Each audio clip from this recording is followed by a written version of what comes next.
Halo Sobat Maya, apa kabar kalian semua? Semoga aja seperti biasa ya, selalu sehat, selalu bahagia, dan makin sukses. Nah Sobat Maya, dalam beberapa video saya sering menyinggung tentang batu bara ya.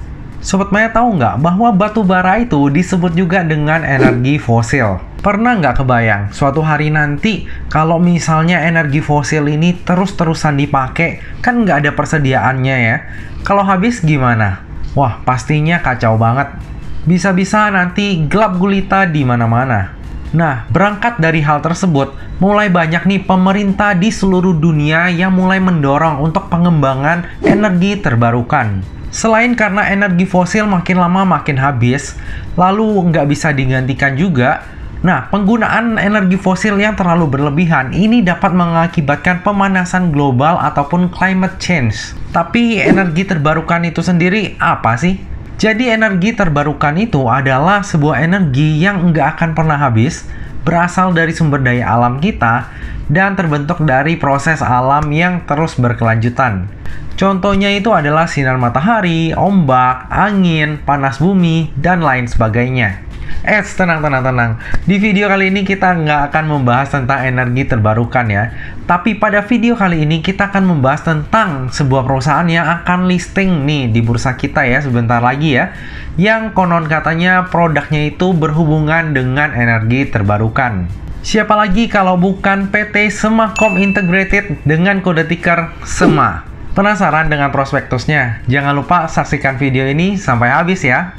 Jadi PT Semakom Integrated atau nantinya saya sebut dengan Semakom ini didirikan pada tahun 2009 dan bergerak dalam usaha produksi panel listrik, perakitan baterai listrik, dan juga energi terbarukan. Selain itu perusahaan juga memproduksi customized cabinet.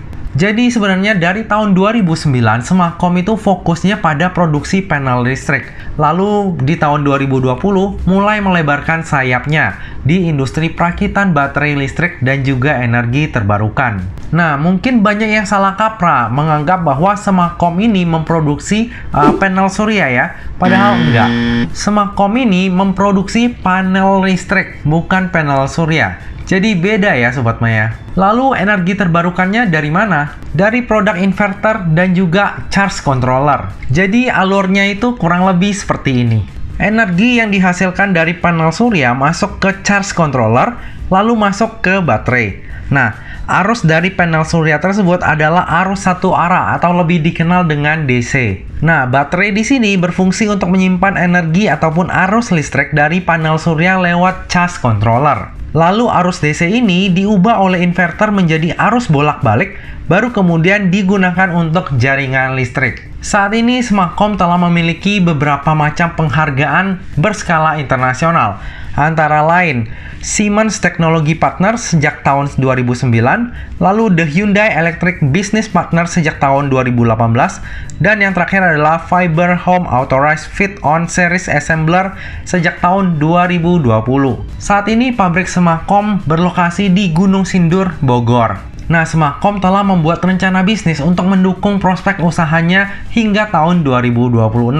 Yang pertama yang akan dikembangkan adalah modul surya. Dan yang kedua adalah infrastruktur stasiun pengisian kendaraan listrik umum. Nah, kalau kedua rencana ini berhasil dieksekusi, tentunya SEMA ini akan jadi perusahaan yang sangat menarik di masa mendatang. Oke, tadi adalah sekilas background dari emiten berkode SEMA. Coba sekarang kita lihat siapa sih pemegang sahamnya. Untuk pemegang saham dari PT Semakom ini ada 3 ya Sobat Maya. Nah, kalau kita bedah lebih lanjut Sobat Maya ya, kalau misalnya kita lihat di sini ya. Jadi ya PT Semakom ini dimiliki oleh Bapak Rudi Hartono dan juga Bapak Jajatoni. Karena ya dari Semakom Global Mandiri yang merupakan pemegang saham terbesar, mereka berdua juga pemegang sahamnya. Jadi pengendali untuk Semakom ini adalah Bapak Rudi Hartono ya. Dalam IPO ini sebanyak-banyaknya 340 juta lembar saham atau mewakili sebanyak 25,76% dari modal yang ditempatkan dan disetor penuh yang akan ditawarkan kepada masyarakat. Harga penawarannya sendiri itu berkisar antara 180 hingga 220, sehingga dana yang akan diraup dalam IPO ini adalah sebanyak-banyaknya sebesar 76,3 miliar. Lalu bersama Bersamaan dengan IPO ini, Sema juga akan menerbitkan sebanyak-banyaknya 173,5 juta waran seri 1 dengan rasio 2:1. Dalam artian, setiap 2 lembar saham akan mendapatkan 1 waran secara gratis. Sayangnya, hingga pada saat video ini dibuat, masih belum ketahuan nih berapa harga exercise warannya. Nantinya dana IPO-nya itu akan digunakan untuk modal kerja nih Sobat Maya, seperti untuk pembelian persediaan, biaya R&D, dan juga biaya pemesanan dan promosi. Nah, jadi tujuan IPO-nya ini untuk tambahan dana business as usual ya, alias modal kerja. Lebih ke pengeluaran ataupun biaya operasional. Lalu untuk jadwal IPO dari Sema ini adalah sebagai berikut. Untuk masa penawaran awal ataupun book buildingnya itu dari tanggal 17 hingga 22 Desember 2021. Lalu untuk masa penawaran umumnya ataupun offeringnya itu dari tanggal 3 hingga 5 Januari 2022. Lalu untuk tanggal listingnya di bursa kita adalah tanggal 7 Januari 2022. Jadi masih lumayan lama ya Sobat Maya untuk masa offeringnya. Ini bahkan udah lewat tahun. Jadi dalam masa tersebut, Sobat Maya punya waktu nih untuk mempertimbangkan. Saya sendiri saat ini udah nggak pernah lagi pesan melalui book building ya, karena saya lebih nyamannya di offering saat ini Sobat Maya. Kalau misalnya kita lihat contohnya OMPP, kalau misalnya kita udah keburu pesan di book building dan baru ada beritanya setelah masa book building, nah itu yang kita agak susah ya. Jadi saat ini tuh saya lebih memilih untuk melakukan pemesanan pada saat masa offering. Oke, kita lanjut melihat siapa sih underwriter dari Sema ini. Ternyata yang menjadi underwriter dalam IPO-nya Sema ini adalah NH Korindo Sekuritas dengan kode broker XA. XA ini lumayan sering ya jadi underwriter. Biasanya saham yang dibandari oleh XA itu akan naik tajam baru kemudian dibanting habis-habisan. Tapi nyatanya hal tersebut nggak terjadi dalam IPO terakhir yang dikawal oleh XA, yaitu di saham TACE. Walaupun pada awal pembukaan saham TACE ini sempat diangkat naik, tapi itu hanya sebentar banget. Setelah itu diturunkan, dibanting, dan akhirnya ditutup di ARB. Nah, untuk tahu lebih lengkap tentang historical saham-saham IPO yang pernah dikawal oleh XA, Sobat Maya bisa menonton video pembahasan TACE ya. Oke, kita lanjut melihat laporan keuangannya. Dari sisi aset, cenderung terjadi penurunan. Dari total aset sejumlah 154 miliar di akhir tahun 2018, terus menurun menjadi 146,9 miliar di 30 Juni 2021. Coba kita lanjut melihat sisi liabilitasnya. Dari sisi liabilitas, sama ya, cenderung menurun juga. Dari liabilitas sejumlah 103 miliar di akhir tahun 2018, menurun menjadi 84 miliar per 30 Juni 2021. Lalu dari sisi ekuitas, terjadi peningkatan. Dari ekuitas sejumlah 51 miliar di akhir tahun 2018, naik menjadi 62 miliar di 30 Juni 2021. Tapi yang perlu kita cermati di sini adalah pada tahun 2021 itu ada saldo laba yang dikonversi menjadi modal saham. Jadi di tahun 2021 ini telah dilakukan pembagian dividen interim yang kemudian langsung dikonversi menjadi modal saham. Tujuannya untuk apa? Agar duit labanya enggak jatuh ke tangan investor baru. Kalau misalnya dividennya dibagikan secara tunai, tentunya enggak bagus bagi valuasi Sema ya. Ekuitasnya akan menurun sehingga PBV-nya ataupun valuasinya menjadi mahal. Tapi kalau duitnya dijadikan modal saham, maka duitnya tetap masuk ke pemegang saham, lalu valuasinya juga tetap terjaga. Sementara investor baru seperti kita dapatnya apa? Dapatnya adalah harapan harganya naik di masa mendatang. Cuma harapan. Nah, bagi Sobat Maya yang concern terhadap daftar efek syariah, ada kemungkinan Sema ini masuk ke dalam daftar efek syariah. Tapi untuk lebih pastinya, kita tunggu aja pengumuman resminya. Coba kita lanjut melihat laporan laba ruginya. Bisa kita lihat bahwa laba Semakom ini cenderung stagnan ya dari tahun 2018 hingga tahun 2020. Walaupun bisa mempertahankan laba bersihnya, tapi kita juga harus memperhatikan bahwa penjualannya terus turun dari waktu ke waktu. Nah, ini harus kita cermati. Apakah penjualannya turun karena memang efek pandemi atau memang bisnisnya sudah sulit untuk bertumbuh? Nah, dengan kinerja Sema yang cenderung stagnan ini, kira-kira valuasinya di harga IPO mahal nggak ya? Oke, langsung aja kita hitung PER dan PBV-nya. Wah, ternyata valuasi SEMA di tahun 2020 lumayan mahal ya. PER-nya itu sampai 74,7 kali dan PBV-nya itu di 3,81 kali. Lalu untuk valuasinya di tahun 2021, PER-nya itu di 29,87 kali dan PBV-nya di 2,13 kali. Sudah jauh lebih baik, tapi nggak sespesial itu. Nah, dari tadi udah banyak hal yang kita bahas, sekarang tiba juga kita ke bagian kesimpulan. Kesimpulan yang pertama, kinerja dari SEMA ini dari tahun ke tahun itu cenderung stagnan. Dan penjualannya juga makin turun dari tahun ke tahun. Jadi bikin mikir juga ya, apakah penurunan penjualan ini karena memang efek pandemi atau memang ruang untuk bertumbuhnya udah terbatas. SEMA memang punya planning usaha yang bagus untuk kedepannya. Tapi saat ini itu hanyalah wacana.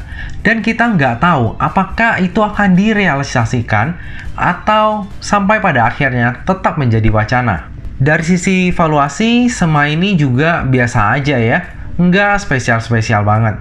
Lalu kesimpulan yang kedua. Underwriter dari IPO-nya SEMA ini adalah XA. Nah, untuk IPO terakhir yang dikawal oleh XA, itu adalah TAZE ya, dan hasilnya lumayan mengecewakan. Walau sempat naik di awal perdagangan, saham TAZE akhirnya ditutup di ARB. Dan hingga saat ini, harganya itu masih turun terus-terusan. Padahal dulunya IPO yang dikawal oleh XA ini lumayan menarik. Secara historikal, saham-saham yang dikawal oleh XA itu selalu arah minimal di hari pertamanya listing. Nah, jadi setelah kejadian TAZE ini, kita harus ekstra hati-hati terhadap IPO yang dikawal oleh XA. Benar-benar harus pasang trailing stop ketat. Kesimpulan yang ketiga, bersamaan dengan IPO ini, terbit juga waran seri 1 dengan rasio 2:1. Hal ini lumayan menarik ya. Karena pastinya bakal banyak trader yang nggak peduli sama fundamental, tapi akan tetap membeli ataupun ikutan IPO-nya SEMA ini untuk mendapatkan cuan instan dari warannya. Sayangnya hingga saat ini harga exercise warannya masih belum ketahuan. Kesimpulan yang terakhir, seperti pada IPO lainnya, saya akan memanfaatkan momentum IPO ini untuk mendulang cuan. Jika udah nggak kuat naik, maka akan saya jual. Worst case minus 7% dan tentunya saya udah siap dengan hal tersebut. Nah, kalau sebelum kode broker ditutup, mungkin Sobat Maya akan menganggap kata-kata tersebut hanyalah sebuah gimmick. Tapi di saat ini, kita tuh benar-benar harus lebih ekstra hati-hati kalau mau ikutan saham IPO. Kalau nggak yakin, mendingan nggak usah ikut. Karena beneran bisa rugi loh. Jadi jangan cuma mikirnya, waduh cuannya gila-gilaan, begitu turun, nggak siap, stres, trauma, mundur. Nah, jangan kayak gitu ya. Daripada kayak gitu, mending kalau misalnya nggak yakin, jangan ikutan. Saya sendiri ikutan IPO-nya SEMA ini karena tentu saja yang pertama, alasannya ada waran. Jadi resiko kita otomatis akan jadi lebih rendah. Dan yang kedua adalah fundamental dari SEMA ini sebenarnya nggak jelek-jelek banget. Dan menurut saya masih ada ruang story untuk digoreng. Namun sekali lagi, untuk saham seperti SEMA ini, resikonya tinggi ya. Jadi pastikan sebelum Sobat Maya melakukan pemesanan, Sobat Maya sudah memahami batas resiko yang siap untuk Sobat Maya tanggung. Dan bagi yang nggak bisa mantengin pasar, terlebih nggak punya trailing stop, mending mundur dulu deh dari IPO-nya SEMA ini. Belajar dari pengalaman OBMD, itu saya telat beberapa detik aja jualnya, itu dari cuan udah jadi bocuan. Lebih lengkapnya tentang pemesanan saya akan saya update di tab community pada saat masa offering ya. Nah Sobat Maya, demikianlah video pembahasan saham IPO SEMA. Semoga video ini dapat bermanfaat bagi Sobat Maya dan dapat menjadi bahan pertimbangan nih untuk Sobat Maya. Apakah akan membeli saham IPO SEMA ini atau tidak? Atau mungkin pilihnya di pasar sekunder aja. Cuma sayang sih menurut saya ya, karena warannya itu dapatnya gratisnya ya di pasar primer. Kalau misalnya udah di pasar sekunder, ya kita harus beli warannya.